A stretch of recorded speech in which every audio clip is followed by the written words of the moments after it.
அவனை ஒரு தடவை வழிபட்டா உங்களை எல்லாரையும் வழிபட வைப்பான். உன்னை கும்பிட வைப்பான்டா. நீ ஒரு தடவை அவனை கும்பிடு, உன்னை எல்லாரையும் பார்த்து வாங்க சிவா வாங்க பெருமானே அப்படின்னு உன்னை கும்பிட வைப்பான். அப்பேற்பட்ட கடவுள் அந்த கடவுள். தன்னை வணங்கியவனை தலைக்கு மேல ஏற்றுகிற தலைவன் சிவன்.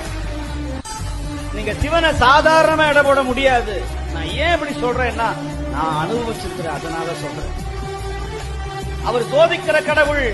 அவன் சுடுகாட்டிலையும் இருப்பான், திருவண்ணாமலையிலையும் இருப்பான், சொர்ணபுரீஸ்வரராகவும் இருப்பான், கபால மாலை அணிந்து கொண்ட கபாலியாகவும் இருப்பான்.